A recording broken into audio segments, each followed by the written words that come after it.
उपस्थित सभी माननीय सहायक आयुक्त सर, सभी अधीक्षकों और सभी निरीक्षक मेरा सयादर प्रणाम। आज यहाँ हम सभी हिंदी पखवाड़ा के आयोजन के लिए एकत्रित हुए हैं। नारी हूँ मैं, शक्ति हूँ मैं, अपने देश की आधी आबादी हूँ मैं, देश के विकास में बराबर की भागीदारी हूँ मैं, अपनी माँ और परिवार के लिए अभिमान हूँ मैं, अपने खुद के लिए पहचान हूँ मैं, अबला नहीं हूँ मैं, कमजोर नहीं हूँ मैं, कुछ लोगों की दकियानुसी सोच का तोड़ पुरजोर हूँ मैं। नारी हूँ मैं, शक्ति हूँ मैं, अपने देश की आधी आबादी हूँ मैं, अपने देश के विकास में बराबर की भागीदारी हूँ मैं। कई बार गिराई गई, कई बार मेरी आवाज भी दबाई गई, अब और नहीं सह सकती हूँ मैं, अब और नहीं बंदिशों में रह सकती हूँ मैं। द्रौपदी जैसा चीरहरण अब नहीं दोहराया जाएगा।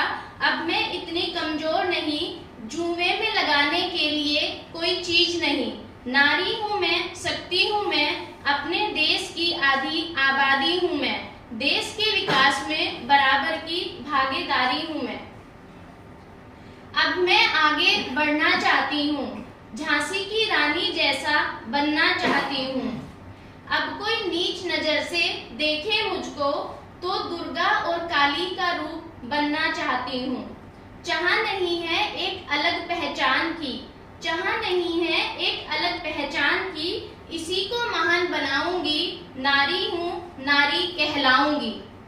यहाँ पर मैंने अपनी कविता हो रही है, मजबूत हो रही है, अपने जीवन के फैसले खुद ले रही हैं, लेकिन अभी भी हमें और सशक्त होने की और मजबूत होने की जरूरत है, जिसके लिए मैंने अपनी कविता में चाहती हूँ शब्द का प्रयोग किया है कि मैं झांसी की रानी जैसा बनना चाहती हूँ, दुर्गा और काली का रूप लेना चाहती हूँ। नारी हूँ मैं, शक्ति हूँ मैं, इस देश की आधी आबादी हूँ मैं, देश के विकास में बराबर की भागीदारी हूँ मैं। आंखों में आंसू और दिल में बवाल सा उठता है, आंखों में आंसू और दिल में बवाल सा उठता है, जब निर्भया अभया और 2-2 साल की बच्चियों का वो मंजर सा दिखता है। हाँ, हुआ था शोषण मेरा भी, मगर मैं खुद को मौत के घाट नहीं सुलाऊंगी। मैं कलयुग की द्रौपदी हूँ, लाज बचाने के लिए श्री कृष्ण को भी नहीं बुलाऊंगी। मैं खुद ही चंडी बन जाऊंगी, नीचों को मार गिराऊंगी। नारी हूँ मैं, शक्ति हूँ मैं, अपने देश की आधी आबादी हूँ मैं, देश के विकास में बराबर की भागीदारी हूँ।